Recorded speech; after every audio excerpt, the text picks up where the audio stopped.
Bapak, Ibu, saudara-saudara, saat ini semua wajib pakai masker. Indonesia pasti bisa.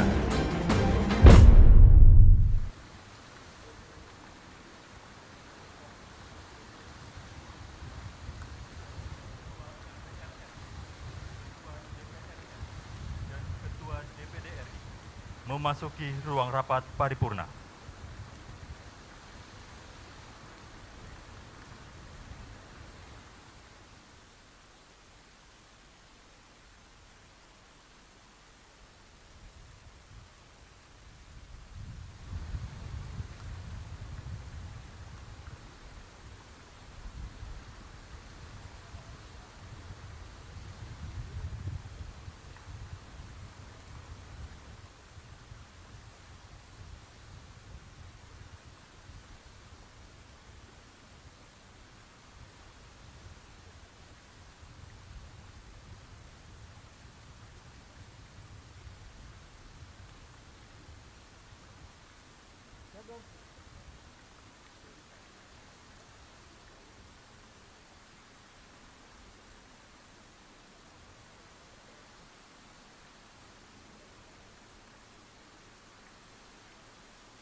Lagu kebangsaan.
Mengheningkan Cipta dipimpin Ketua MPR RI. Bismillahirrahmanirrahim. Saudara-saudara sekalian, marilah sejenak kita menundukkan kepala. Seraya berdoa kehadirat Allah Subhanahu wa Ta'ala, Tuhan yang Maha Kuasa. Semoga para pahlawan bangsa yang telah mendahului kita mendapatkan tempat yang mulia di sisinya. Dan kepada kita semua selalu diberikan kesehatan, kekuatan untuk melanjutkan perjuangannya. Mengheningkan cipta, mulai.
Singkam Cipta selesai. Hadirin disilahkan duduk kembali.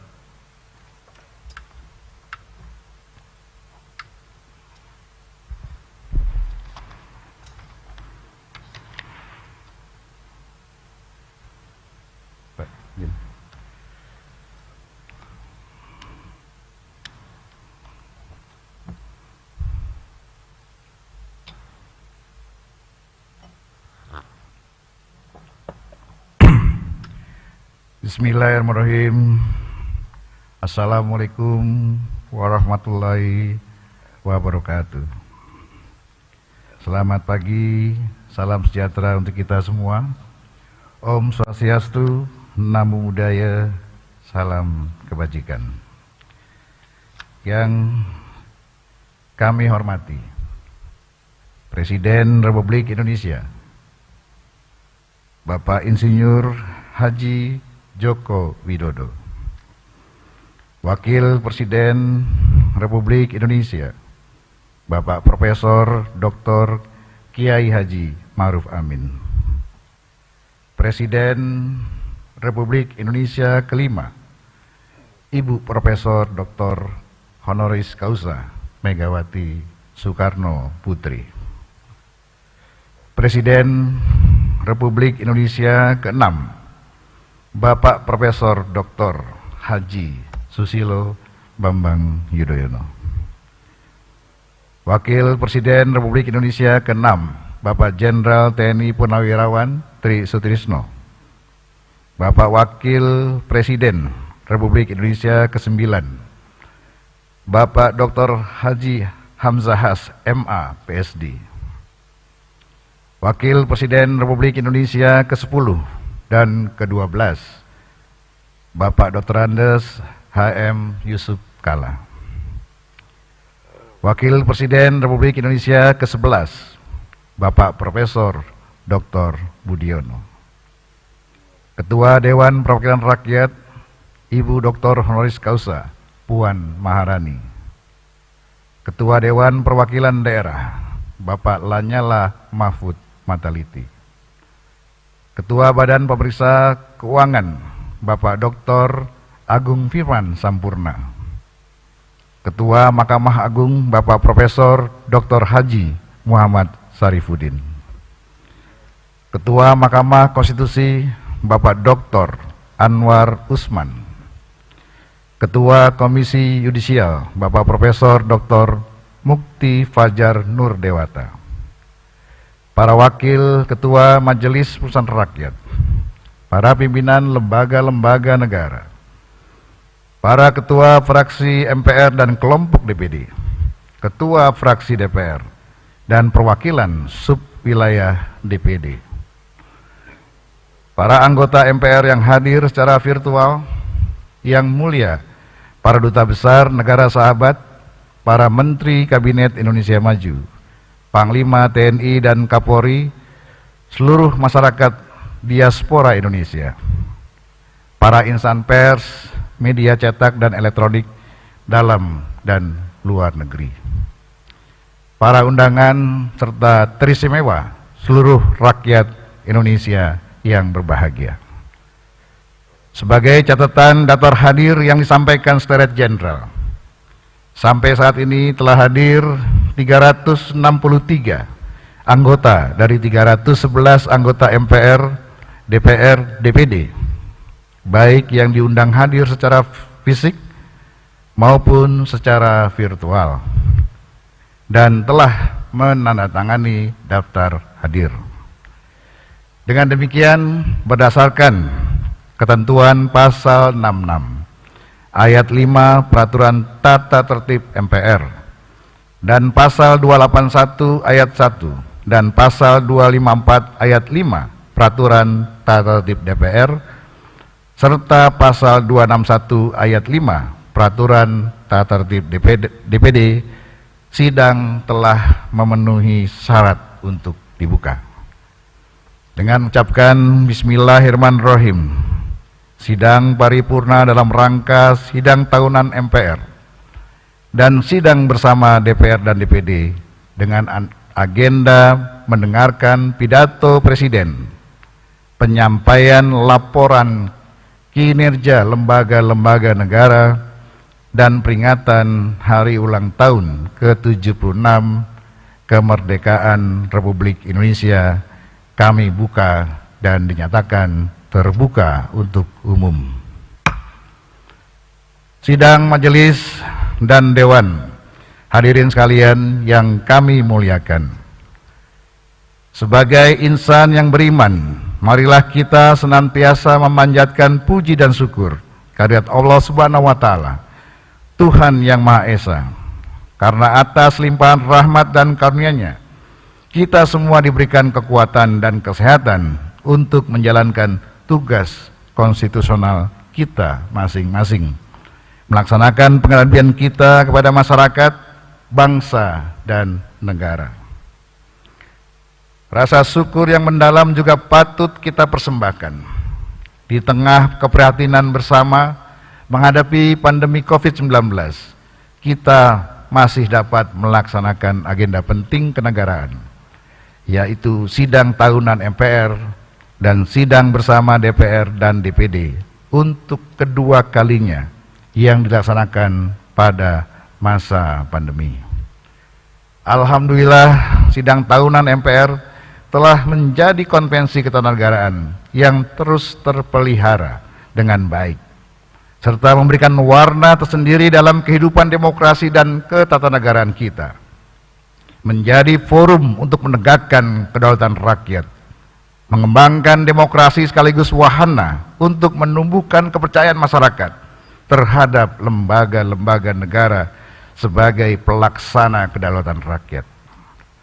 Untuk itu izinkan kami selaku pimpinan dan anggota MPR, DPR dan DPD menyampaikan terima kasih dan penghargaan yang setinggi-tingginya kepada Saudara Presiden Republik Indonesia Bapak Insinyur Haji Joko Widodo, Saudara Wakil Presiden Republik Indonesia Bapak Profesor Dr. Kiai Haji Ma'ruf Amin, serta seluruh pimpinan lembaga negara atas perkenannya hadir secara fisik memenuhi undangan kami dalam sidang tahunan MPR dan sidang bersama DPR dan DPD. Ada burung di atas dahan, dahannya ada di pohon beringin. Saya ucapkan salam pembukaan kepada semua para hadirin. Sidang majelis dan dewan, hadirin sekalian yang kami muliakan. Di tengah keprihatinan kita menghadapi pandemi COVID-19, kita juga wajib bersyukur dan menyambut dengan sukacita karena esok hari bangsa Indonesia akan memasuki usianya yang ke-76 tahun. Sudah sepatutnya kita memberikan penghormatan yang setinggi-tingginya kepada para pejuang bangsa yang telah mengorbankan tenaga, harta, bahkan jiwanya untuk meraih kemerdekaan Indonesia. Melalui mimbar sidang paripurna ini, kami atas nama pimpinan dan anggota MPR, DPR dan DPD mengucapkan Dirgahayu ke-76 Republik Indonesia. Merdeka! Merdeka! Merdeka! Dengan semangat proklamasi 17 Agustus 1945, mari kita gelorakan semangat untuk mewujudkan visi Indonesia masa depan menjadi negara yang merdeka, bersatu, berdaulat, adil dan makmur berdasarkan Pancasila sebagaimana termaktub dalam pembukaan Undang-Undang Dasar Negara Republik Indonesia tahun 1945. Menjadi tugas dan tanggung jawab kita semua setelah 76 tahun Indonesia merdeka, kita lahirkan generasi muda yang tangguh, bersatu dan optimis sehingga memiliki kesiapan untuk mengambil alih estafet kepemimpinan nasional guna mewujudkan cita-cita bangsa menuju era Indonesia Emas 2045. Sidang majelis dan dewan, hadirin yang kami muliakan. Meskipun sidang tahunan MPR pada hari ini dilaksanakan dengan penuh kesederhanaan, namun kami meyakini semangat kebangsaan kita mampu membangkitkan semangat para penyelenggara negara untuk terus bekerja dan berkinerja melaksanakan amanat rakyat sesuai dengan rambu-rambu konstitusional yang telah ditetapkan oleh Undang-Undang Dasar Negara Republik Indonesia tahun 1945.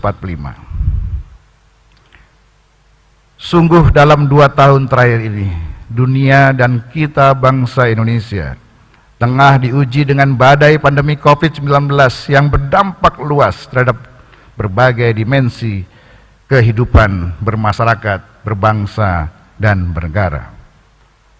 Tidak hanya masalah kesehatan manusia dan kemanusiaan, tetapi lebih luas lagi terasa dampaknya dalam dinamika dan stabilitas kehidupan ideologi, politik, ekonomi, sosial, dan budaya, bahkan dalam bidang pertahanan dan keamanan negara. Kita semua masyarakat Indonesia merasakan dampaknya, baik yang tinggal di perkotaan maupun di pedesaan, utamanya semakin melemahnya ketahanan ekonomi masyarakat akibat menurunnya pendapatan karena pemutusan hubungan kerja dan tidak adanya kesempatan atau lapangan kerja. Dampak lainnya adalah hilangnya kesempatan berusaha akibat terbatasnya aktivitas ekonomi masyarakat, modal dan investasi untuk menopang perekonomian masyarakat, pengusaha kecil maupun menengah. Pandemi COVID-19 juga memaksa kita untuk beradaptasi dengan kebiasaan baru, belajar dan bekerja dari rumah, menjaga jarak, dan membiasakan diri dengan cara-cara baru, menjaga kesehatan yang juga berdampak terhadap merenggangnya kohesi sosial kita.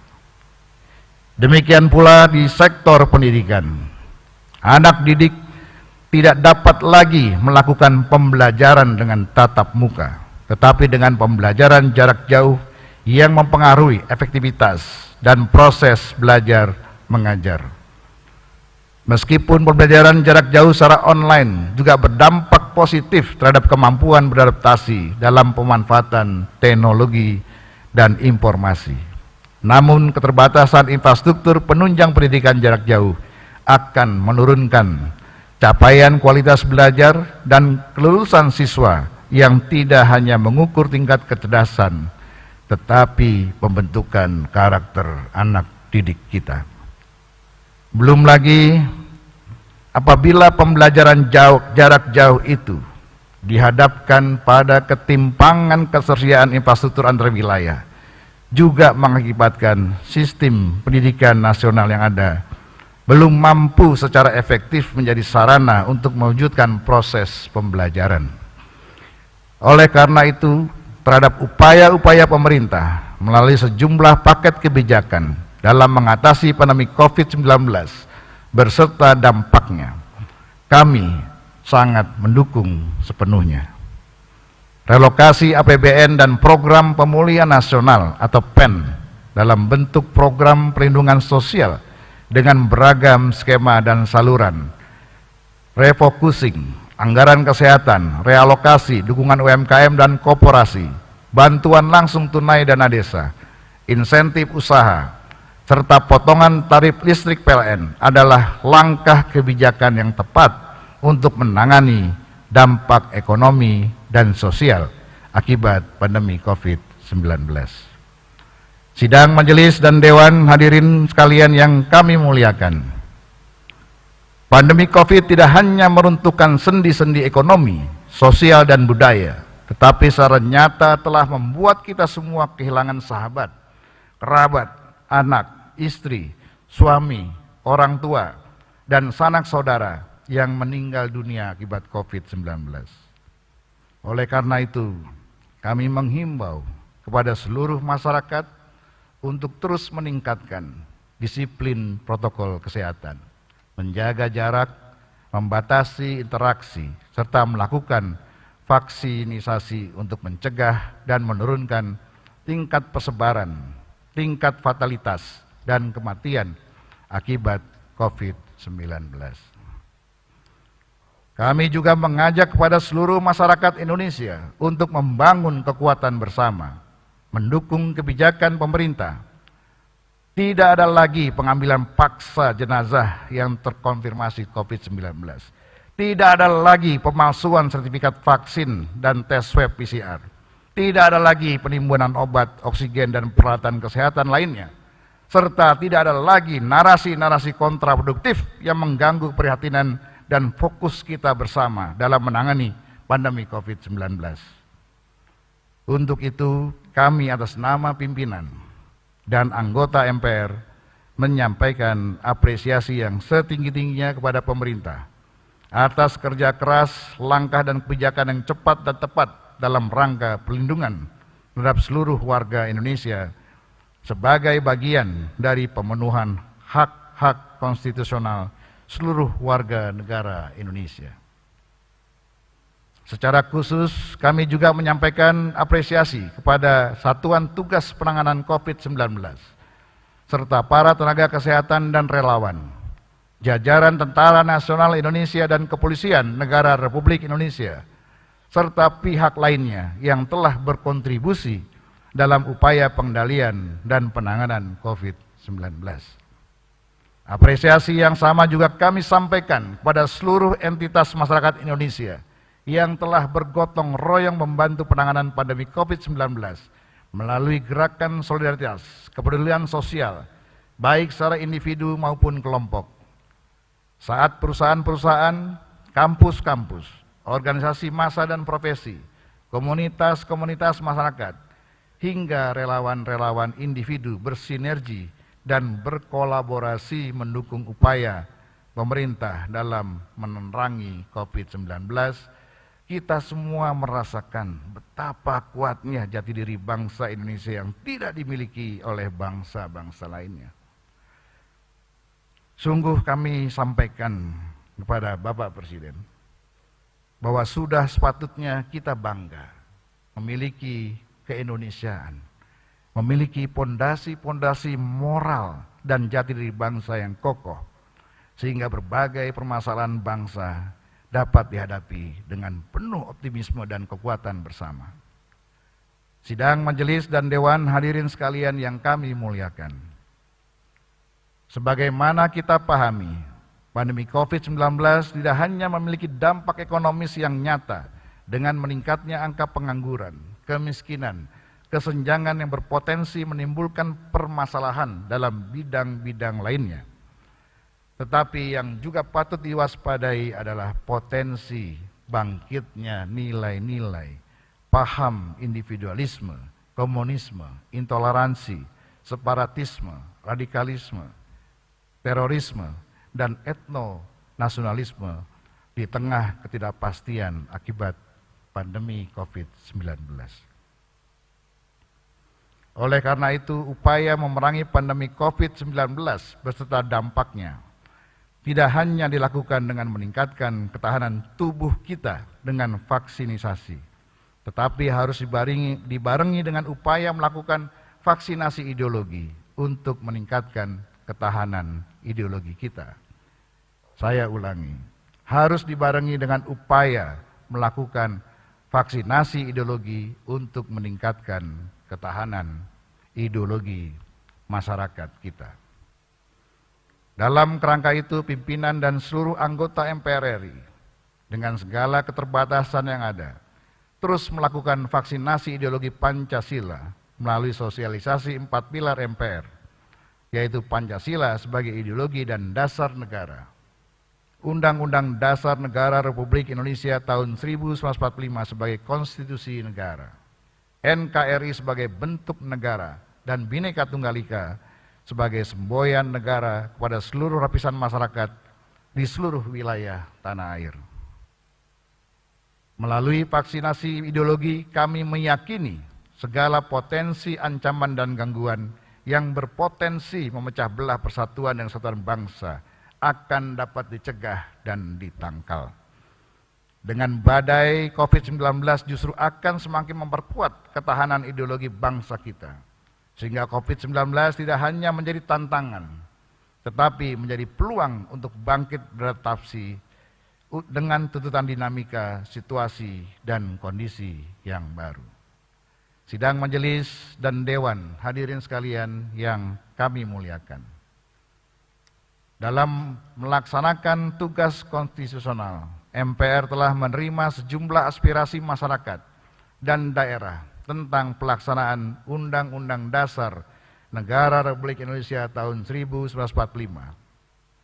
Arus besar aspirasi masyarakat dan daerah menghendaki perlunya penataan sistem ketatanegaraan Indonesia, khususnya sistem manajemen pembangunan nasional yang lebih demokratis, transparan, akuntabel, terintegrasi, dan berkesinambungan.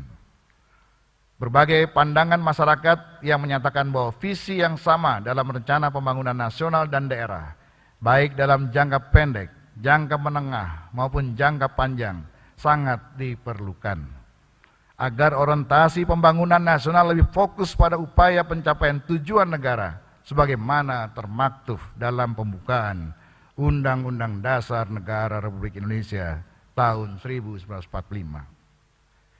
Visi yang sama juga diperlukan mengingat Indonesia adalah negara besar dan majemuk dengan potensi geografis, demografis, dan sumber kekayaan alam yang besar, memiliki heterogenitas atas suku, agama, ras, budaya, dan bahasa yang berpotensi memunculkan dinamika perbedaan pandangan dan kepentingan, baik dalam bidang politik, ekonomi, sosial, budaya, pertahanan, dan keamanan.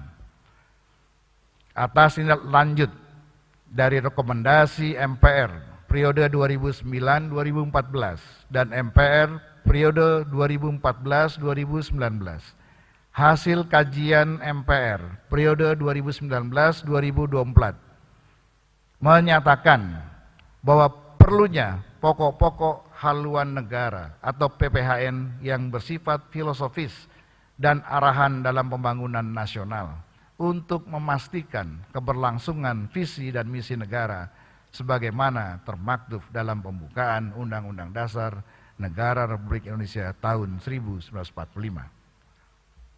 Keberadaan PPHN yang bersifat filosofis menjadi penting untuk memastikan potret wajah Indonesia masa depan 50 hingga 100 tahun yang akan datang, yang penuh dengan dinamika perkembangan nasional, regional, dan global sebagai akibat revolusi industri, perkembangan ilmu pengetahuan, teknologi, dan informasi. Keberadaan PPHN yang bersifat arahan dipastikan tidak akan mengurangi kewenangan pemerintah untuk menyusun cetak biru pembangunan nasional, baik dalam bentuk rencana jangka panjang maupun rencana pembangunan jangka menengah. PPHN akan menjadi payung ideologi dan konstitusional dalam penyusunan SPPN, RPJP, dan RPJM yang lebih bersifat teknokratis. Dengan PPHN, maka rencana strategis pemerintah yang bersifat visioner akan dijamin pelaksanaannya secara berkelanjutan, tidak terbatas oleh priorisasi pemerintah yang bersifat elektoral. PPHN akan menjadi landasan setiap rencana strategis pemerintah seperti pemindahan ibu kota negara dari Provinsi DKI Jakarta ke Provinsi Kalimantan Timur, pembangunan infrastruktur tol laut, tol langit, koneksitas antar wilayah, dan rencana pembangunan strategis lainnya. Namun demikian, untuk mewadahi PPHN dalam bentuk hukum ketetapan MPR sesuai dengan hasil kajian memerlukan perubahan Undang-Undang Dasar. Oleh karenanya diperlukan perubahan secara terbatas terhadap Undang-Undang Dasar Negara Republik Indonesia tahun 1945, khususnya penambahan wewenang MPR untuk menetapkan PPHN. Proses perubahan Undang-Undang Dasar sesuai ketentuan pasal 37 Undang-Undang Dasar Negara Republik Indonesia tahun 1945 memiliki persyaratan dan mekanisme yang ketat. Oleh karenanya, perubahan Undang-Undang Dasar hanya bisa dilakukan terhadap pasal yang diusulkan untuk diubah disertai dengan alasannya. Dengan demikian, perubahan terbatas tidak memungkinkan, sekali lagi, tidak memungkinkan untuk membuka kotak Pandora eksesif terhadap perubahan pasal-pasal lainnya. Apalagi semangat untuk melakukan perubahan adalah landasan filosofis politik kebangsaan dalam rangka penataan sistem ketatanegaraan yang lebih baik. Sidang majelis dan dewan hadirin yang kami muliakan, demikianlah beberapa hal yang dapat kami sampaikan terhadap perkembangan pelaksanaan wewenang dan tugas konstitusional MPR tahun 2020-2021. Selanjutnya, sebelum kita mendengarkan laporan kinerja lembaga-lembaga negara yang akan disampaikan oleh Presiden, sekaligus pidato kenegaraan Presiden dalam rangka peringatan Hari Ulang Tahun ke-76 Kemerdekaan Republik Indonesia, palu sidang akan kami serahkan kepada pimpinan DPR dan pimpinan DPD. Ketua DPD Saudara Lanyala Mahfud Mataliti akan melanjutkan persidangan sampai ditutupnya sidang tahunan MPR dan sidang bersama DPR dan DPD. Dengan mengucapkan syukur alhamdulillah, izinkan kami mengakhiri pengantar sidang tahunan MPR ini dengan bait-bait pantun. Duduk di pantai sambil memandang laut, terlihat nelayan sambil menjala ikan. Agar Indonesia sukses menyongsong masa depan, sudah waktunya pokok-pokok haluan negara kita tetapkan. Agustus bulan kemerdekaan, vaksinasi ideologi menjadi kekuatan. Terima kasih kami ucapkan, jaga terus persatuan dan kesatuan. Merdeka! Sekian, wabillahi taufiq wa hidayah. Wassalamualaikum warahmatullahi wabarakatuh.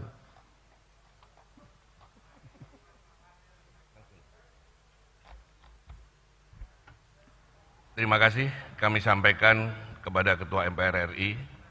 Palu sidang telah kami terima dan sidang kami lanjutkan. Saudara Presiden, Saudara Wakil Presiden, dan sidang Dewan yang kami muliakan, sidang bersama DPR RI dan DPD RI kali ini sedikit berbeda karena dilaksanakan dengan kombinasi kehadiran fisik terbatas dan kehadiran secara virtual, mengingat pandemi COVID-19 masih melanda negeri ini yang kita cintai ini. Tetapi kami yakin sidang bersama ini dapat tetap terlaksana tanpa mengurangi kualitas materi, terutama penyampaian pidato Presiden Republik Indonesia tentang laporan kinerja lembaga-lembaga negara dan pidato Presiden dalam rangka Hari Ulang Tahun ke-76 Kemerdekaan Republik Indonesia. Mewakili DPD RI dan DPR RI, kami mengucapkan selamat memperingati Hari Ulang Tahun ke-76 Kemerdekaan Republik Indonesia. Dirgahayu Indonesia. Semoga bangsa Indonesia senantiasa mendapat rahmat dan karunia dari Allah Subhanahu wa Ta'ala, Tuhan yang Maha Esa. Marilah kita merenungkan dan meresapi tema Hari Ulang Tahun Kemerdekaan tahun ini, yaitu Indonesia Tangguh, Indonesia Tumbuh. Sebab kata tangguh dalam Kamus Bahasa Indonesia berarti sulit dikalahkan atau kuat sekali. Sedangkan kata tumbuh berarti bertambah besar atau sempurna. Ini tentu tidak main-main karena kita harus mampu mewujudkan apa yang sudah kita canangkan sehingga tidak berhenti sebagai slogan dan tema tahunan saja. Oleh karena itu, dalam kesempatan ini, saya mengajak semua peserta sidang hari ini, mari kita fokuskan pikiran dan hati kita sebagai negarawan sejati untuk bersama melangkah mewujudkan Indonesia Tangguh, Indonesia Tumbuh. Saudara Presiden, Saudara Wakil Presiden, dan sidang Dewan yang kami muliakan, kami memberikan apresiasi atas semua upaya dan langkah yang telah dilakukan pemerintah dalam menangani pandemi COVID-19 selama ini. Tentu tidak mudah menangani di sektor kesehatan dengan menjaga keseimbangan di sektor ekonomi. Oleh karena itu, kami tidak setuju dengan pendapat yang mengatakan bahwa negara telah gagal dalam menangani pandemi ini. Bahwa ada kekurangan memang harus diakui. Kami juga memberi apresiasi atas kerja keras di sektor pemulihan ekonomi nasional, di mana Indonesia mampu meningkatkan laju pertumbuhan ekonomi di tengah pandemi, meskipun masih didominasi belanja konsumsi yang juga ditopang government spending dan momentum Ramadan serta Idul Fitri dan Idul Adha. Tentu kami berharap pertumbuhan ekonomi juga ditopang oleh indikator Purchasing Manager Index Manufaktur Indonesia yang baik, karena hal itu akan menunjukkan dengan terang apakah mesin ekonomi berjalan, sebab bila industri dan manufaktur berjalan berarti supply chain juga berjalan, kredit bank bergulir, buruh terus bekerja, dan market menyerap barang. Kami juga berharap industri yang berjalan bukan hanya didominasi industri farmasi saja, tetapi juga industri yang padat karya lainnya. Memang di setiap musibah dan bencana selalu ada hikmah. Pandemi COVID-19 ini juga memberikan hikmah, dan hikmah terbesar adalah kita sebagai bangsa mengetahui kelemahan-kelemahan fundamental yang selama ini belum terungkap secara terang benderang. Tentu hikmah ini bukan untuk direnungi saja, tetapi menjadi titik awal pekerjaan besar bangsa ini ke depan. Dengan pandemi ini, kita menyaksikan dan melihat sendiri bagaimana ketahanan sektor kesehatan kita. Ketika terjadi ledakan korban COVID-19, rumah sakit nyaris kolaps, tenaga medis berguguran, fasilitas kesehatan dan alat medis yang kekurangan di sana-sini. Juga kualitas kesehatan masyarakat kita yang ternyata rentan dengan komorbid. Kita jadi mengetahui dengan terang benderang bagaimana industri alat kesehatan kita yang masih didominasi produk impor, sementara beberapa anak bangsa yang mencoba memproduksi sejumlah alat pendukung medis di tengah pandemi belum mendapat kepercayaan dari kita sendiri, mulai dari ventilator sampai vaksin merah putih dan vaksin Nusantara. Pandemi juga memberikan hikmah kepada kita di sektor pendidikan yang selama ini tidak terbuka secara terang benderang, yaitu kualitas pembelajaran ketika dihadapkan kepada pola baru, belajar dari jarak jauh atau online, termasuk kesiapan dukungan sarana dan dukungan infrastruktur di desa dan pelosok negeri. Pandemi juga memberi hikmah kepada kita tentang ketahanan sektor sosial bangsa ini, terutama bagaimana negara hadir menjangkau masyarakat yang membutuhkan bantuan sosial. Penyempurnaan database terhadap penerima bantuan harus menjadi pekerjaan kita hari ini, apalagi dengan karakteristik penduduk yang memiliki mobilitas urbanisasi yang tinggi, ditambah dengan banyaknya penduduk yang belum tersentuh akses perbankan. Pandemi juga memberi hikmah sekaligus pekerjaan besar kepada kita untuk memikirkan ulang bagaimana ketahanan ekonomi bangsa ini di sektor produksi dalam negeri, mulai dari skala UKM hingga menengah besar. Kita sudah melihat bagaimana UMKM yang mengandalkan transaksi langsung di pasar merasakan dampak dari konsekuensi pembatasan sosial. Sementara marketplace melalui sejumlah unicorn lebih banyak diisi barang impor dan hanya menjadikan anak bangsa kita sebagai dropshipper dan pedagang yang membuka toko saja. Saudara Presiden, Saudara Wakil Presiden, dan sidang Dewan yang kami muliakan, tentu banyak hikmah dan tugas berat yang masih harus kita kerjakan sebagai negara yang diharapkan tangguh dan tumbuh ini. Tetapi yakinlah bahwa setelah kesulitan pasti ada kemudahan. Selama kita tidak berputus asa terhadap rahmat dan karunia Tuhan yang Maha Esa. Negara ini negara besar karena lahir dari kerajaan dan kesultanan Nusantara yang telah memiliki peradaban yang unggul. Para raja dan sultan Nusantara juga secara langsung turut membentuk lahirnya negara ini melalui dukungan mereka kepada para pendiri bangsa saat itu. Tercatat dalam sejarah bagaimana para sultan dan raja Nusantara memberikan sumbangan mereka kepada Indonesia di awal kemerdekaan. Salah satunya sumbangan uang 13 juta gulden dari Sultan Siak dan pesawat kepresidenan serta emas Monas dari tokoh dan rakyat Aceh. Demikian juga sumbangsih para tokoh pejuang kemerdekaan yang terdiri dari tokoh pergerakan, militer, ulama, dan agamawan, hingga kaum terdidik dan cendekiawan yang telah menyumbangkan pikiran jernih mereka dalam sidang BPU PKI dan PPKI dalam menyiapkan kemerdekaan Indonesia, yang kemudian menghasilkan karya agung bangsa ini, yaitu Pancasila dan Undang-Undang Dasar 1945. Karena itu, tidak mengherankan bila Presiden Soekarno mengingatkan kita semua agar jangan sekali-sekali meninggalkan sejarah. Karena sejarah bangsa ini tangguh, kita mewarisi negara besar, negara yang seharusnya mampu memakmurkan rakyatnya dan mewujudkan keadilan sosial bagi seluruh rakyat Indonesia. Karena Indonesia adalah bangsa yang dicita-citakan sebagai negara kesejahteraan yang beragama, oleh karena itu dalam konstitusi di pasal 29 ayat 1 disebutkan bahwa negara berdasar atas ketuhanan yang Maha Esa. Sehingga konsekuensinya dalam mengatur kehidupan rakyatnya, negara harus berpegang pada kosmologi dan spirit ketuhanan, sehingga kebijakan yang dibuat perlu diletakkan dalam kerangka etis dan moral agama, termasuk menjauhi dan menghindari perilaku koruptif. Sehingga tidak heran bila semua pejabat dan pemangku kekuasaan disumpah dengan menyebut nama Tuhan sesuai agamanya. Oleh karena itu, marilah kita melihat dan merasakan suasana kebatinan para pendiri bangsa ini yang telah merumuskan tujuan hakiki dari lahirnya bangsa ini, seperti termaktub dalam pembukaan Undang-Undang Dasar kita, dengan bertanya kepada diri kita sendiri, apakah perjalanan bangsa ini semakin menuju cita-cita para pendiri bangsa?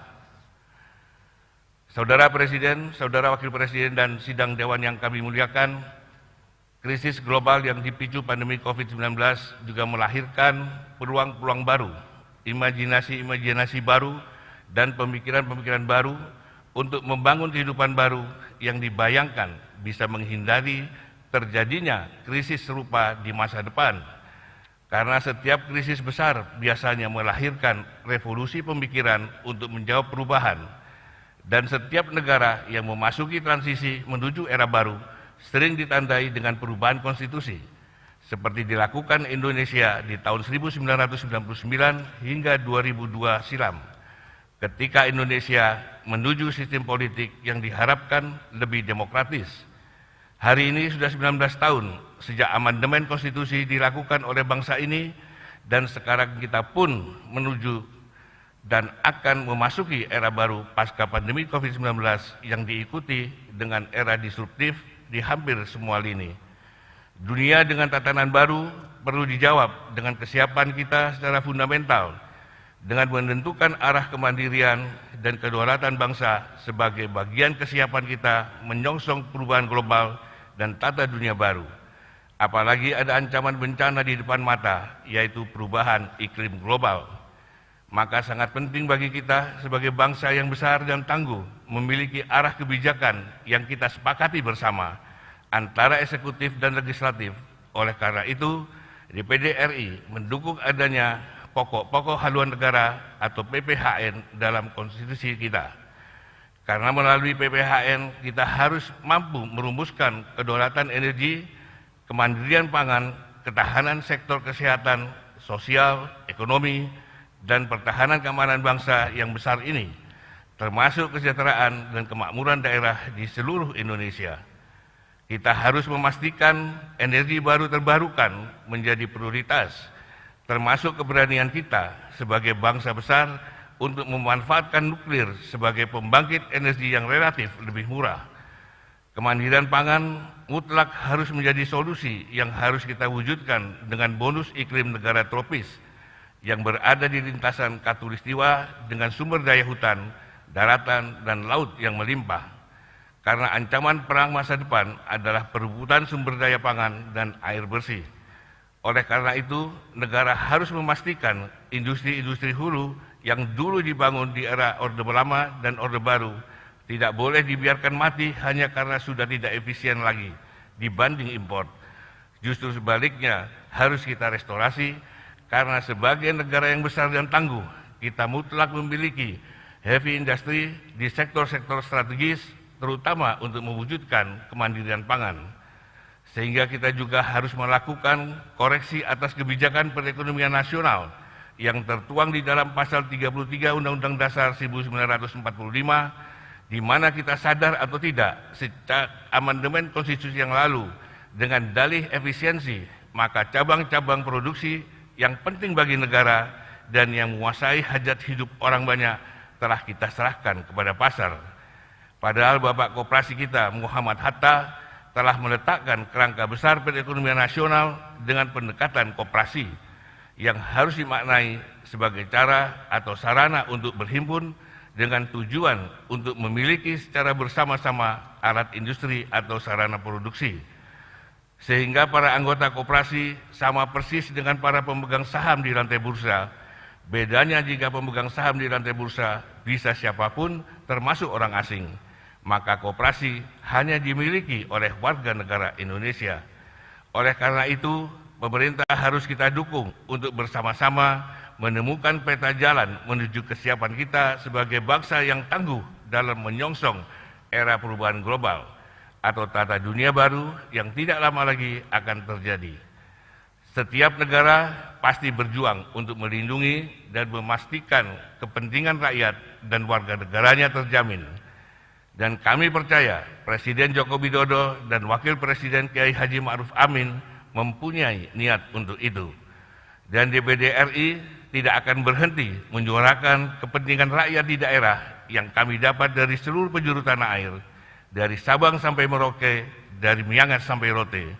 Karena kami ingin mewujudkan Indonesia tangguh dan Indonesia tumbuh dengan mengusung slogan DPD RI, dari daerah untuk Indonesia.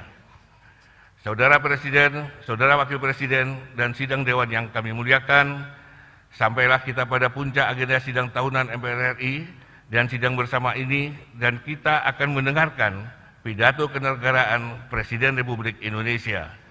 Kepada Saudara Presiden, kami persilahkan.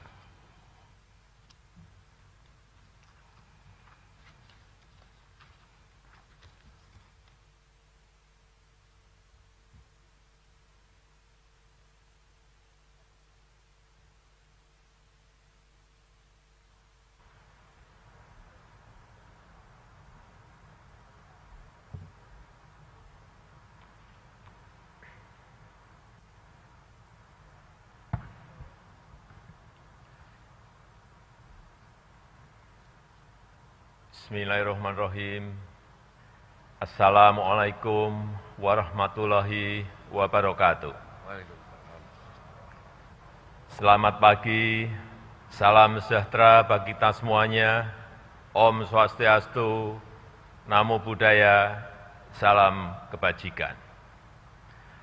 Yang saya hormati Wakil Presiden Republik Indonesia, Bapak Profesor Kiai Haji Ma'ruf Amin. Yang saya hormati Ketua, para Wakil Ketua, dan para anggota MPR Republik Indonesia. Yang saya hormati Ketua, para Wakil Ketua, dan para anggota DPR Republik Indonesia. Yang saya hormati Ketua, para Wakil Ketua, dan para anggota DPD Republik Indonesia. Yang saya hormati Ketua, para Wakil Ketua, dan para anggota lembaga-lembaga negara. Yang saya hormati Ibu Hajah Megawati Soekarno Putri, Presiden Republik Indonesia kelima. Yang saya hormati Bapak Susilo Bambang Yudhoyono, Presiden Republik Indonesia ke-6. Yang saya hormati Bapak Tri Sutrisno dan Bapak Hamzahas.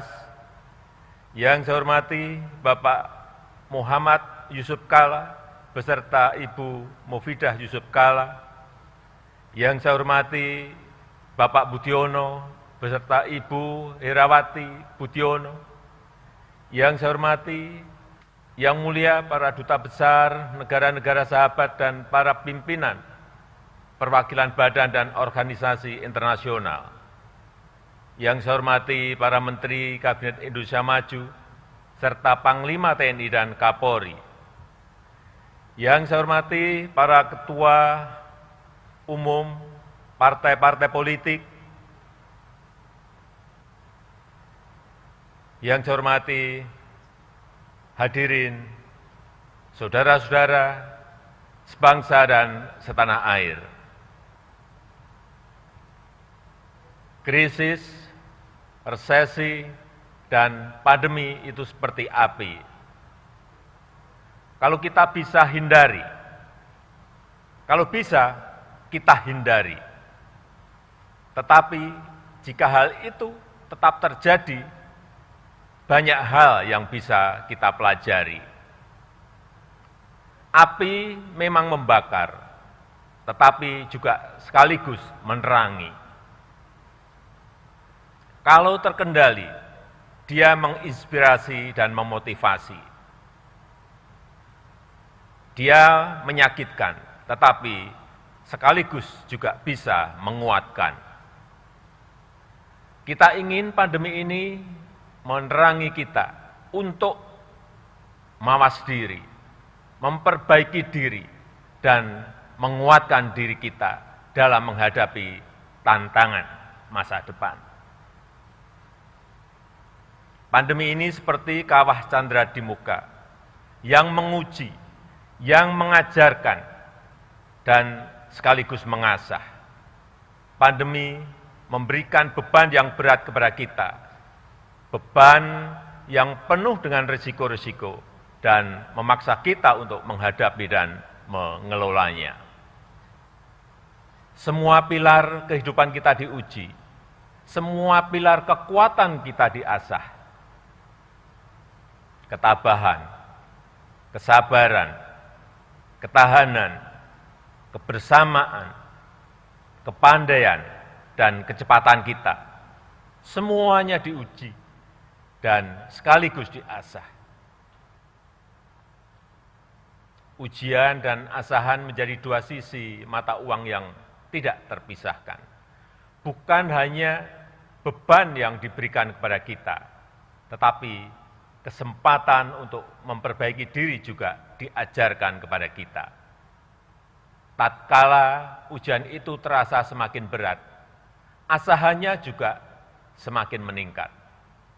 Itulah proses menjadi bangsa yang tahan banting, yang kokoh, dan yang mampu memenangkan gelombang pertandingan. Bapak, Ibu, dan saudara-saudara sebangsa dan setanah air. Perjalanan sejarah bangsa Indonesia telah melalui etapa-etapa ujian yang berat. Alhamdulillah, kita berhasil melampauinya.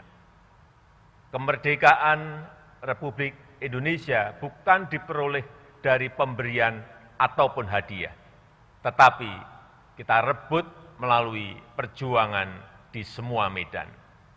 Perang rakyat, perang gerilya, dan diplomasi di semua lini dikerahkan, dan buahnya membuat Indonesia sebagai bangsa yang merdeka. Resesi dan krisis yang datang bertubi-tubi dalam perjalanan setelah Indonesia merdeka juga berhasil kita lampaui. Setiap ujian memperkokoh pondasi sosial, pondasi politik, dan pondasi ekonomi bangsa Indonesia. Setiap etapa memberikan pembelajaran dan sekaligus juga membawa perbaikan dalam kehidupan kita. Pandemi COVID-19 telah memacu kita untuk berubah, mengembangkan cara-cara baru, meninggalkan kebiasaan-kebiasaan lama yang tidak relevan, dan menerobos ketidakmungkinan. Kita dipaksa untuk membangun normalitas baru dan melakukan hal-hal yang dianggap tabu selama ini. Memakai masker, menjaga jarak, tidak bersalaman, dan tidak membuat keramaian adalah kebiasaan baru yang dulu dianggap tabu. Bekerja dari rumah, belajar daring, pendidikan jarak jauh, serta rapat dan sidang secara daring telah menjadi kebiasaan baru yang dulu kita lakukan dengan ragu-ragu. Di tengah dunia yang penuh disrupsi sekarang ini, karakter berani untuk berubah, berani untuk mengubah, dan berani untuk mengkreasi hal-hal baru merupakan fondasi untuk membangun Indonesia maju. Kita telah berusaha bermigrasi ke cara-cara baru di era revolusi industri 4.0 ini, agar bisa bekerja lebih efektif, lebih efisien, dan lebih produktif. Adanya pandemi COVID-19 sekarang ini, akselerasi inovasi semakin menyatu dalam keseharian kehidupan kita. Bapak, Ibu, dan saudara-saudara yang saya hormati.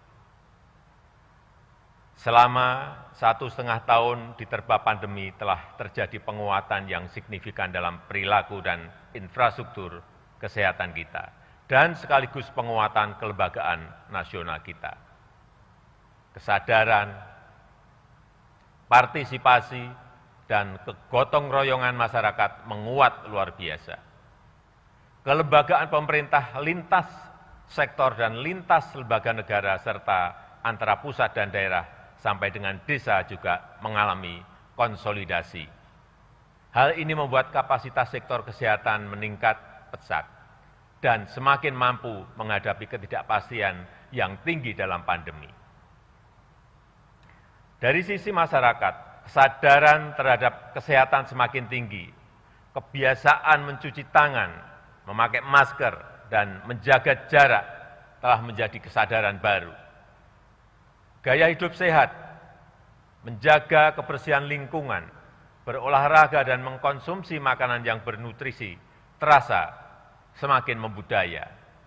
Hal ini merupakan modal besar untuk menuju masyarakat yang lebih sehat dan dalam pengembangan SDM yang berkualitas.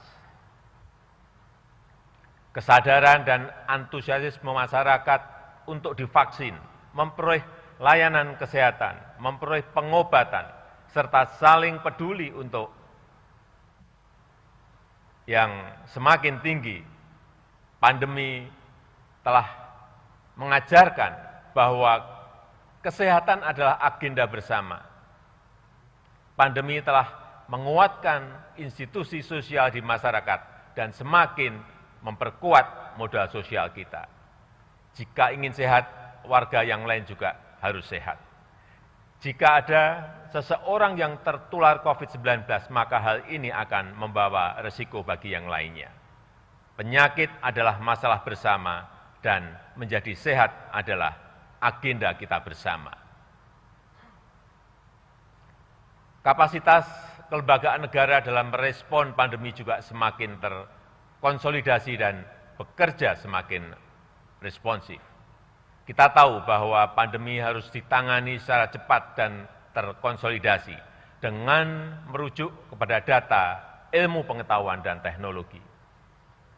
Kita juga paham bahwa praktek demokrasi, akuntabilitas, dan tata kelola yang baik harus dijunjung tinggi. Kerjasama antar lembaga serta kepemimpinan yang responsif dan konsolidatif menjadi kunci dalam menangani pandemi. Sejak awal pandemi, lembaga legislatif dan lembaga pemeriksa memberikan dukungan kepada pemerintah untuk cepat mengkonsolidasikan kekuatan fiskal.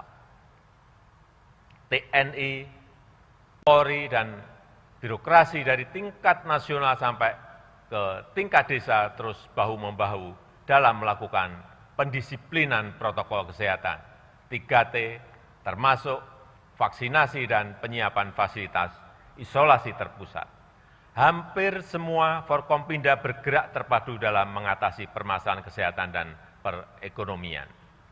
Manajemen lapangan dalam testing, tracing, dan treatment, serta vaksinasi telah mengasah kepemimpinan di semua level pemerintahan. Saya yakin kapasitas respon kita dalam menghadapi ketidakpastian di bidang kesehatan dan di bidang-bidang lain juga semakin baik dan semakin kokoh. Penyediaan layanan kesehatan oleh pemerintah maupun swasta juga mengalami peningkatan yang menggembirakan. Layanan kesehatan di banyak daerah bertambah cukup signifikan, baik dalam hal penambahan kapasitas tempat tidur maupun fasilitas pendukungnya. Yang sangat mengharukan dan membanggakan adalah kerja keras dan kerja penuh pengabdian dari para dokter, para perawat dan tenaga kesehatan yang lainnya. Kemandirian industri obat, vaksin, dan alat-alat kesehatan masih menjadi kelemahan serius yang harus kita pecahkan. Tetapi pandemi telah mempercepat pengembangan industri farmasi di dalam negeri, termasuk pengembangan vaksin merah putih dan juga oksigen untuk kesehatan. Ketersediaan dan keterjangkauan harga obat akan terus kita jamin dan tidak ada toleransi sedikitpun terhadap siapapun yang mempermainkan misi kemanusiaan dan kebangsaan ini. Selain itu, pemerintah bekerja keras mengerahkan semua sumber daya demi mengamankan pasokan kebutuhan vaksin nasional. Namun, pada saat yang sama, Indonesia juga terus memperjuangkan kesetaraan akses terhadap vaksin untuk semua bangsa. Sebab perang melawan COVID-19 tidak akan berhasil jika ketidakadilan akses terhadap vaksin masih terjadi. Melalui diplomasi vaksin inilah kita telah menunjukkan kepada dunia bahwa Indonesia berperan aktif untuk ikut melaksanakan ketertiban dunia yang berdasarkan kemerdekaan, perdamaian abadi, dan keadilan sosial. Bapak, Ibu, dan saudara-saudara yang saya muliakan, walaupun kita sangat berkonsentrasi dalam menangani permasalahan kesehatan, tetapi perhatian terhadap agenda-agenda besar menuju Indonesia maju tidak berkurang sedikitpun. Pengembangan SDM berkualitas tetap menjadi prioritas. Penyelesaian pembangunan infrastruktur yang memurahkan logistik untuk membangun dari pinggiran dan mempersatukan Indonesia terus diupayakan. Reformasi struktural dalam rangka memperkuat pembangunan ekonomi yang inklusif dan berkelanjutan tetap menjadi agenda utama. Pandemi telah mengajarkan kepada kita untuk mencari titik keseimbangan antara gas dan rem, keseimbangan antara kepentingan kesehatan dan kepentingan perekonomian. Dalam mengambil keputusan, pemerintah harus terus merujuk pada data, serta kepada ilmu pengetahuan dan teknologi terbaru. Pemerintah harus tanggap terhadap perubahan keadaan dari hari ke hari secara cermat. Tujuan dan arah kebijakan tetap dipegang secara konsisten, tetapi strategi dan manajemen lapangan harus dinamis, menyesuaikan permasalahan dan tantangan. Pengetatan dan pelonggaran mobilitas masyarakat misalnya harus dilakukan paling lama setiap minggu dengan merujuk pada data-data terkini. Mungkin hal ini sering dibaca sebagai kebijakan yang berubah-ubah atau sering dibaca sebagai kebijakan yang tidak konsisten. Justru itulah yang harus kita lakukan untuk menemukan kombinasi terbaik antara kepentingan kesehatan dan kepentingan perekonomian masyarakat. Karena virusnya yang selalu berubah dan bermutasi, maka penanganannya pun juga harus berubah sesuai dengan tantangan yang dihadapi.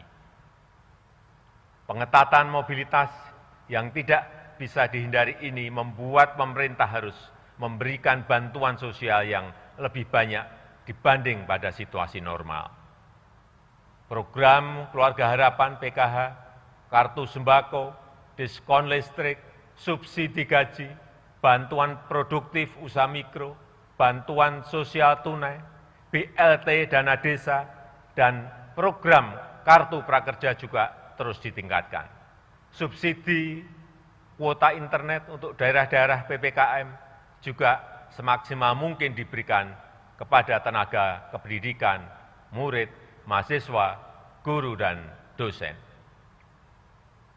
Yang lebih utama dan merupakan solusi perekonomian yang berkelanjutan, pemerintah memastikan agar masyarakat bisa memperoleh pekerjaan yang layak dan mendongkrak perekonomian nasional. Pandemi memang telah banyak menghambat laju pertumbuhan ekonomi, tetapi pandemi tidak boleh menghambat proses reformasi struktural perekonomian kita. Struktur ekonomi kita yang selama ini lebih dari 55%-nya dikontribusikan oleh konsumsi rumah tangga, harus terus kita alihkan menjadi lebih produktif dengan mendorong hilirisasi, mendorong investasi, dan mendorong ekspor.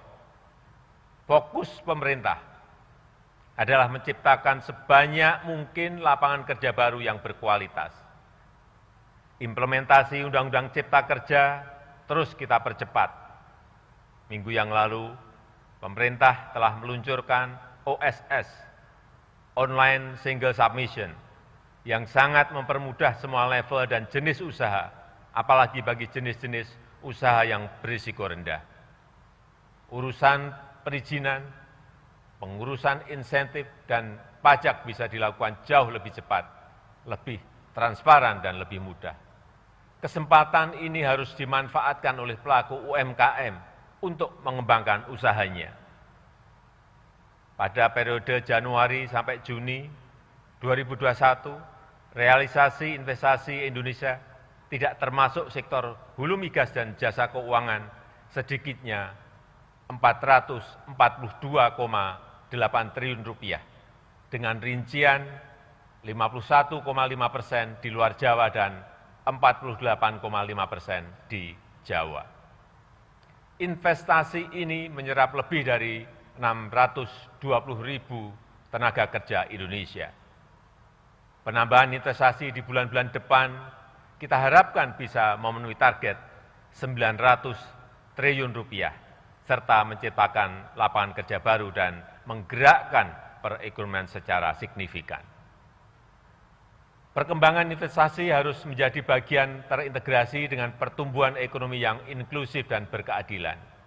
Peningkatan kelas pengusaha UMKM menjadi agenda utama.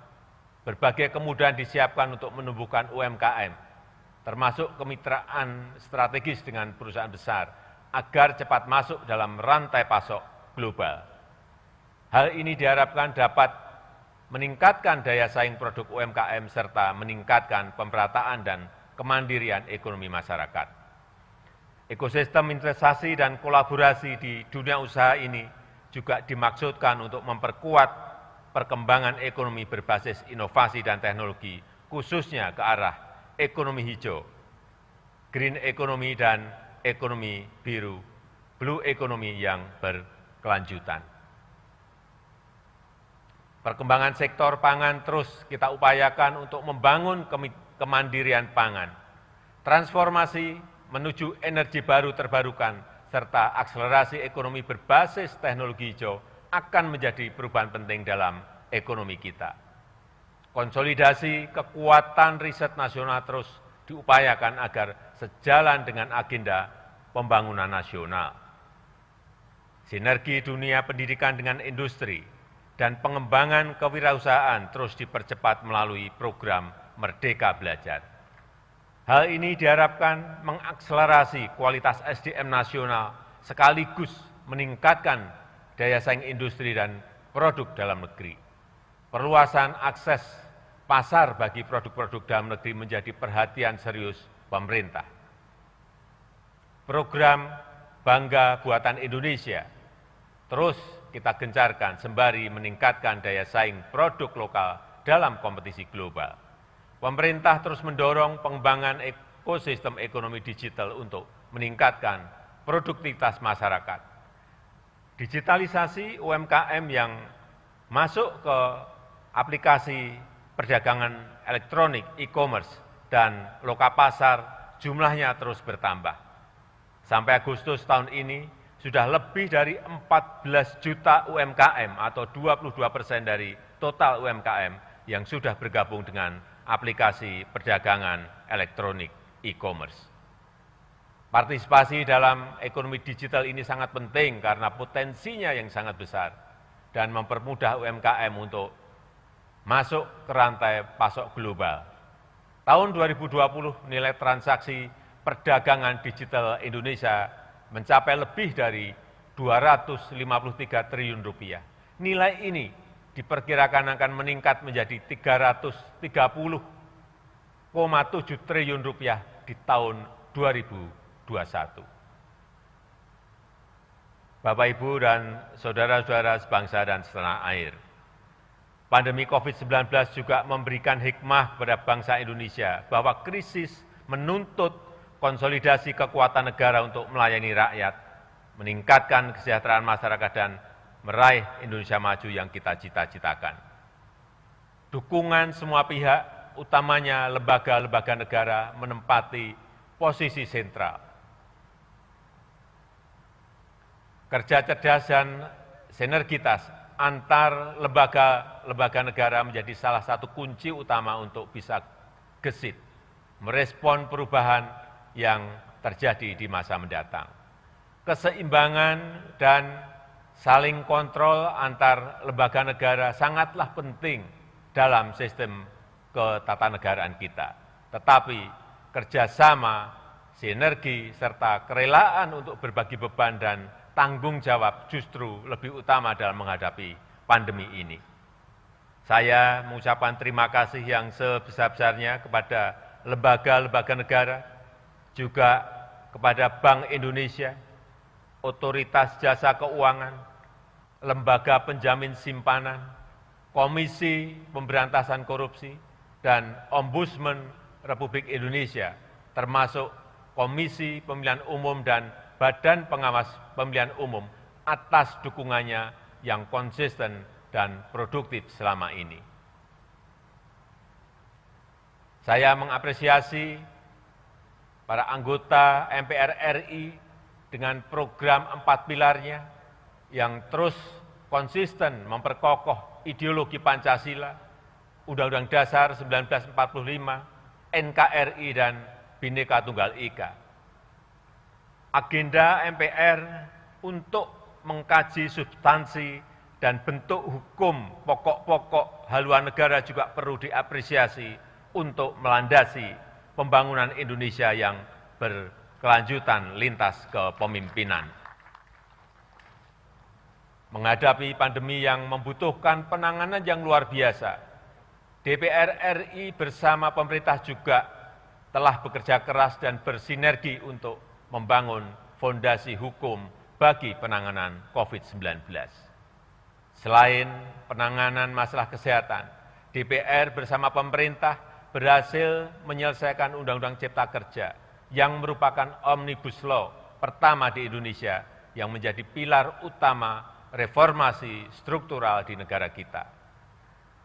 Selain itu, dengan berbagai macam inovasi, DPR terus melakukan penjaringan aspirasi masyarakat dan menjalankan pengawasan terhadap pelaksanaan program-program pemerintah. DPD RI juga terlibat aktif dalam pembahasan rancangan undang-undang, termasuk terkait dengan kebijakan anggaran, serta melakukan pengawasan, utamanya terhadap pelayanan publik dan pelaksanaan undang-undang tentang desa.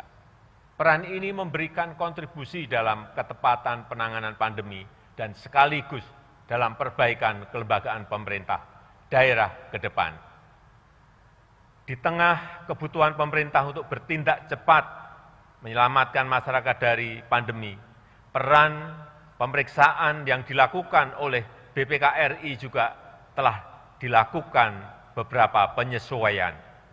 Situasi pandemi bukan situasi normal dan tidak bisa diperiksa dengan standar situasi normal. Yang utama adalah menyelamatkan rakyat. Menyelamatkan rakyat adalah hukum tertinggi dalam bernegara. Inovasi BPK untuk mewujudkan akuntabilitas untuk semua di negara kita patut untuk dihargai.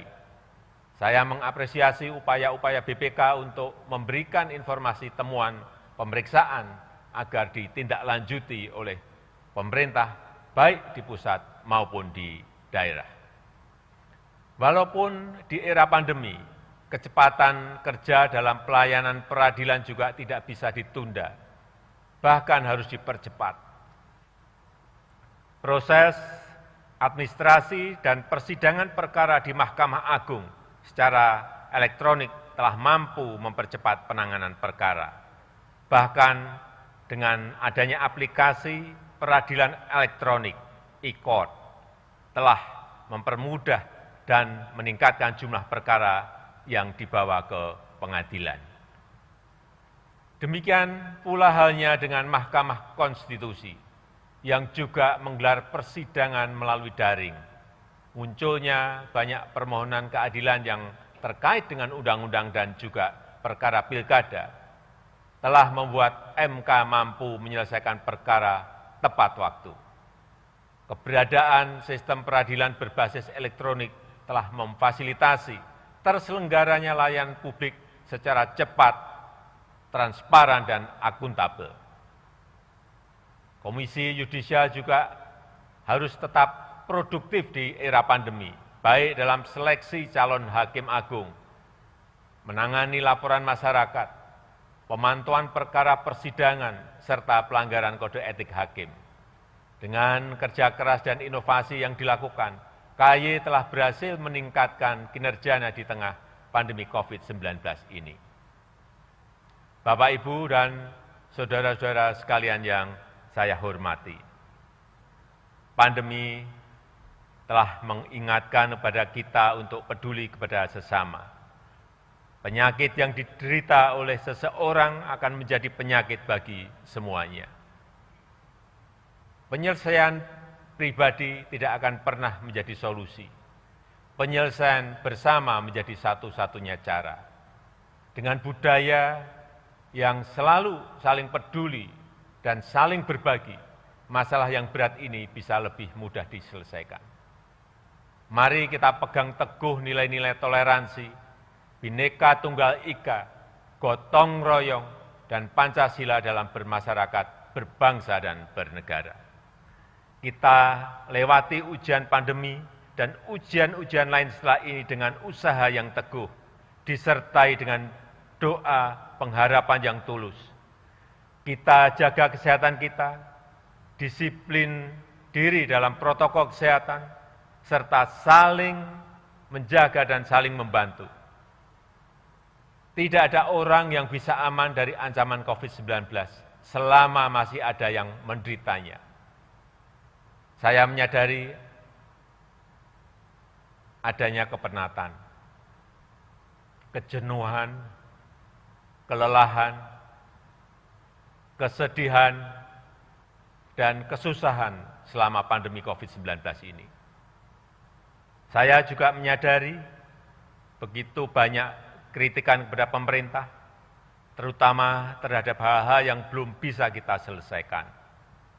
Kritik yang membangun itu sangat penting dan selalu kita jawab dengan pemenuhan tanggung jawab sebagaimana yang diharapkan rakyat. Terima kasih untuk seluruh anak bangsa yang telah menjadi bagian dari warga negara yang aktif dan terus ikut membangun budaya demokrasi. Indonesia tangguh, Indonesia tumbuh yang menjadi semboyan bulan kemerdekaan pada tahun ini hanya bisa diraih dengan sikap terbuka dan siap berubah menghadapi dunia yang penuh disrupsi. Indonesia tangguh, Indonesia tumbuh hanya bisa dicapai jika kita semua bahu-membahu dan saling bergandeng tangan dalam satu tujuan. Kita harus tangguh dalam menghadapi pandemi dan berbagi ujian yang akan kita hadapi. Dan kita harus terus tumbuh dalam menggapai cita-cita bangsa. Semoga Allah SWT, Tuhan yang Maha Kuasa, senantiasa meridhoi dan mempermudah upaya bangsa Indonesia dalam meraih Indonesia maju yang kita cita-citakan. Dirgahayu Republik Indonesia, Dirgahayu Negeri Pancasila, merdeka!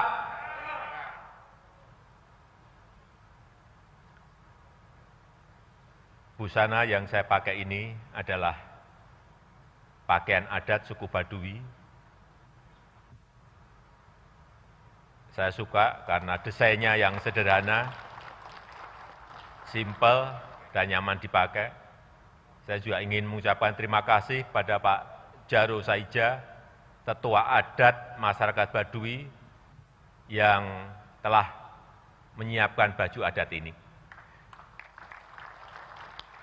Terima kasih. Wassalamualaikum warahmatullahi wabarakatuh. Om Santi Santi Santi Om. Namo Buddhaya. Salam kebajikan.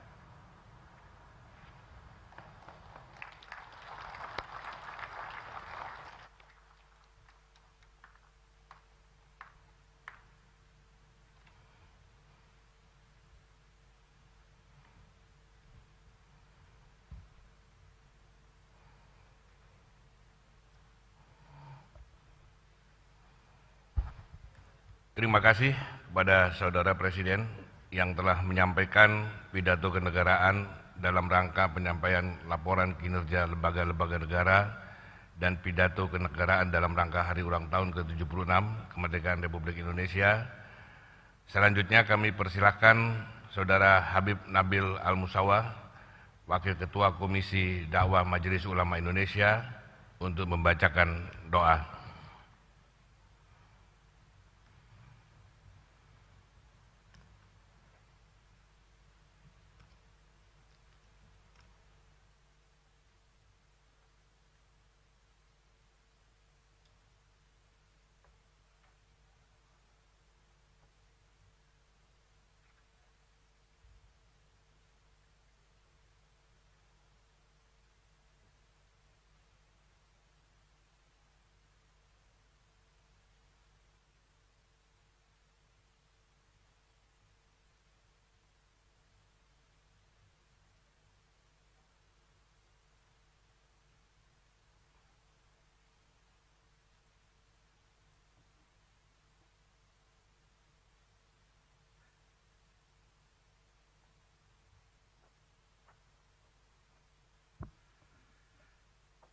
Bismillahirrahmanirrahim. Assalamualaikum warahmatullahi wabarakatuh.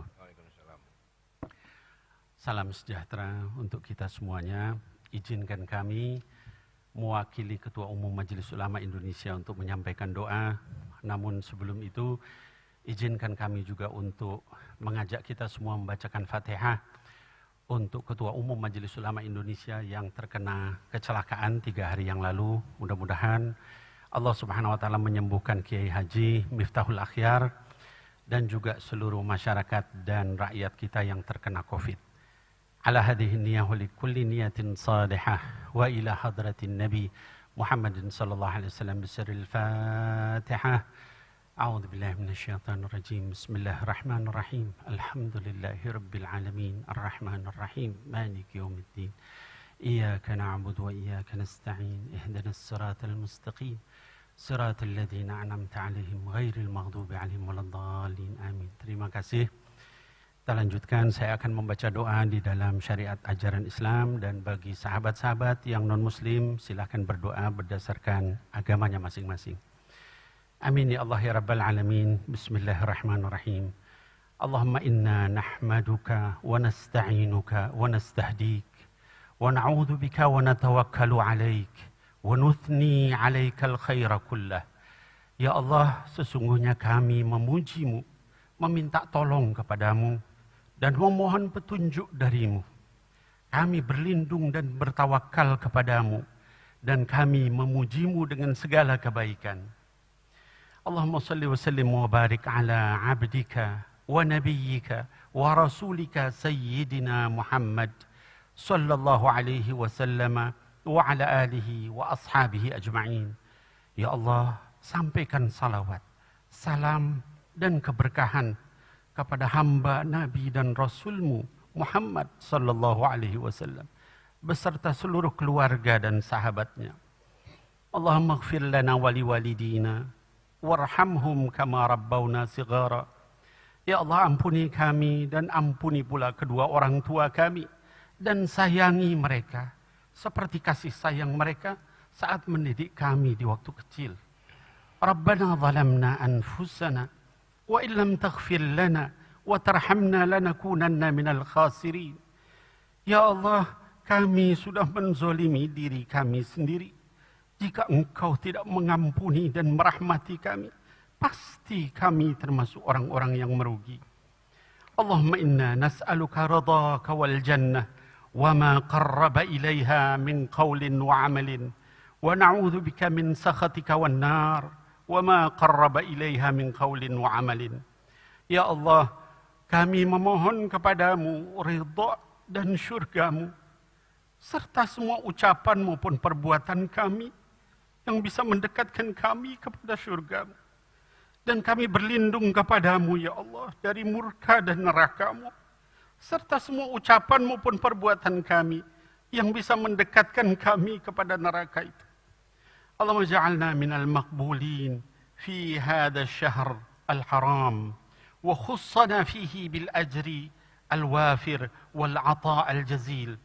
Ya Allah, jadikan kami termasuk orang-orang yang diterima semua amalnya di bulan kemuliaan, yaitu bulan Muharram ini. Dan berikanlah kepada kami pahala dan anugerah yang melimpah. Allahumma inna nas'aluka khaira ma sa'alaka abduka wa rasuluka Muhammadun sallallahu alaihi wasallam wa ibaduka salihun. Wa na'udzu bika min syarri ma sta'adaka minhu abduka wa rasuluka Muhammadun sallallahu alaihi wasallam wa ibaduka salihun. Ya Allah, kami memohon kepadamu segala kebaikan yang pernah dimohonkan oleh hamba dan Rasulmu Nabi Muhammad sallallahu alaihi wasallam, dan hamba-hambamu lain yang soleh. Dan kami berlindung kepadamu, ya Allah, dari segala keburukan yang mereka pernah meminta perlindunganmu daripadanya. Allahumma aslih lana dinana alladhi huwa asmatu amrina, wa aslih lana dunyana allati fiha ma'ashuna, wa aslih lana akhiratana allati ilaiha ma'aduna. واجعل الحياة زيادة لنا في كل خير واجعل الموت راحة لنا من كل شر.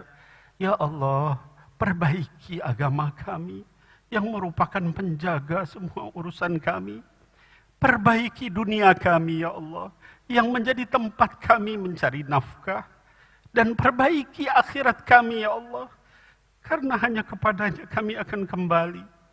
Dan jadikan kehidupan kami sebagai penambah semua jenis kebaikan. Dan jadikan kematian kami sebagai pembebasan bagi kami dari semua beban dan derita, ya Allah. Allahumma rahmataka narju, fala takilna ila anfusina tarfat ain, wa aslih lana sya'nana kullah, la ilaha illa anta. Ya Allah, hanya rahmat-Mu yang kami harapkan. Maka jangan Engkau sandarkan kami untuk mengurus diri kami walau hanya sekejap mata saja. Dan perbaiki oleh-Mu, ya Allah, semua urusan kami. Karena sesungguhnya hanya Engkaulah Tuhan kami. Allahumma tahhir qulubana minan nifaq, wa a'malana minar riya, wa alsinatana minal kadhib, wa a'yunana minal khiyanah. Innaka ta'lamu kha'inatal a'yun, wa ma tukhfis sudur.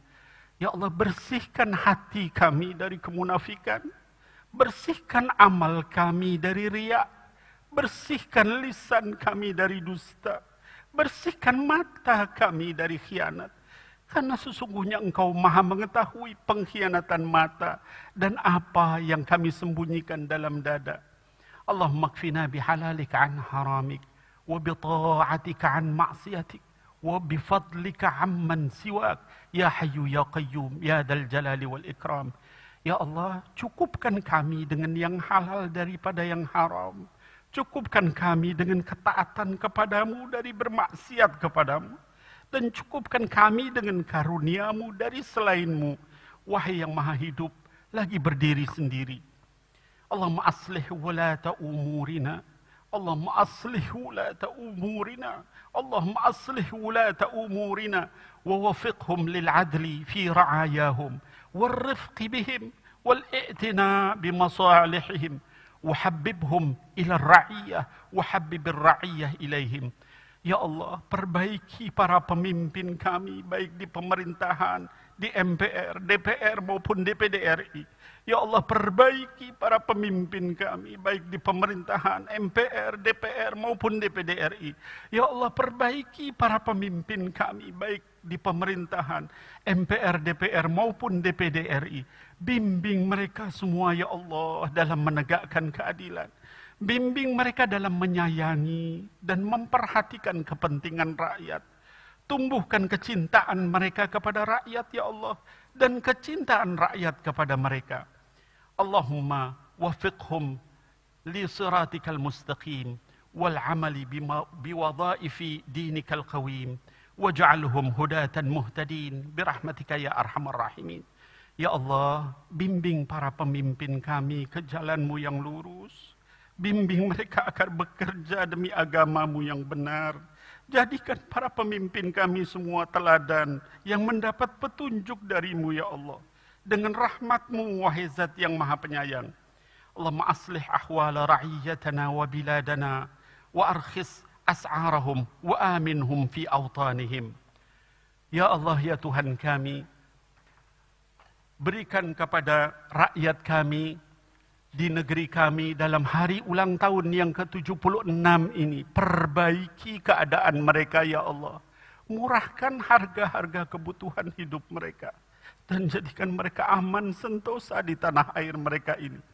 Allah maghfir lil muslimina wal muslimat wal mu'minina wal mu'minat wa kulla ra'iyyatana ra'iyyatan Indonesia wa alif baina qulubihim wa aslih dhata bainihim واهدهم سبل السلام وأخرجهم من الظلمات إلى النور وبارك لهم في أسماعهم وأبصارهم وأزواجهم وذرياتهم ما أبقيتهم واجعلهم شاكرين لنعمك مثنين بها عليك وأتمها عليهم برحمتك يا أرحم الراحمين وإنهاء لهذا الوباء. Ya Allah, ampuni kaum muslimin dan muslimat, mukminin dan mukminat, serta semua rakyat kami, rakyat Indonesia. Eratkan di antara hati mereka semua. Perbaiki hubungan sesama mereka. Tunjukkan mereka ke jalan keselamatan. Keluarkan mereka dari berbagai kegelapan menuju cahaya. Berkahi pendengaran, penglihatan, pasangan, keturunan mereka selama hidup mereka. Dan jadikan mereka orang yang mensyukuri seluruh nikmat-Mu, memuji hanya karena-Mu, dan sempurnakan nikmat itu untuk mereka, dan akhiri pandemi COVID-19 di negeri kami ini, ya Allah. Rabbana la tuzigh qulubana ba'da idh hadaitana wa hab lana min ladunka rahmah innaka antal wahhab. Ya Allah, jangan Engkau jadikan hati kami condong kepada kesesatan sesudah Engkau berikan petunjuk kepada kami. Karuniakan kepada kami rahmat dari sisi-Mu, sesungguhnya Engkau Maha Pemberi karunia. Wa sallallahu ala sayyidina Muhammadin wa ala alihi wa sahbihi ajma'in. Subhana rabbika rabbil izzati amma yasifun wa salamun ala al-mursalin walhamdulillahi rabbil alamin. Amin ya Allah ya rabbal alamin. Assalamualaikum warahmatullahi wabarakatuh. Salam sejahtera bagi kita sekalian.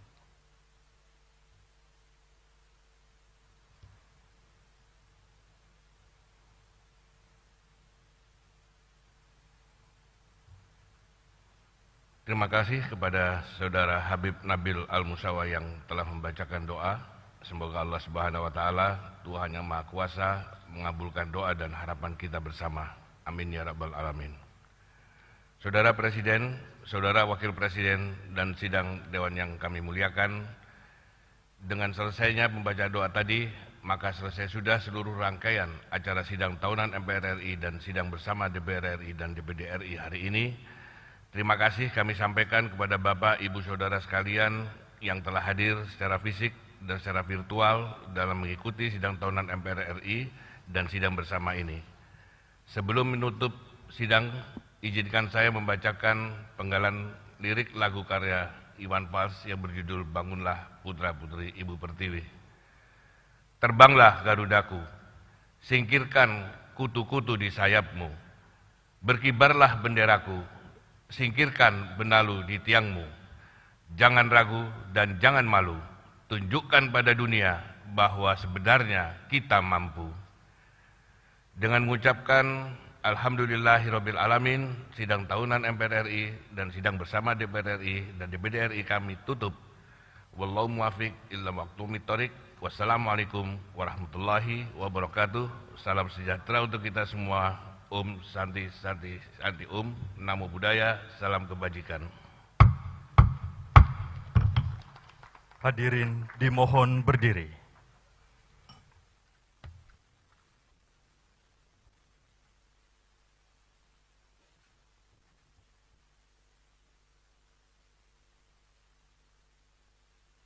Lagu Kebangsaan Indonesia Raya.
Presiden Republik Indonesia dan Wakil Presiden Republik Indonesia didampingi Ketua MPR RI, Ketua DPR RI, dan Ketua DPD RI berkenan meninggalkan ruang rapat paripurna.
Bapak, Ibu, saudara-saudara, saat ini semua wajib pakai masker. Indonesia pasti bisa.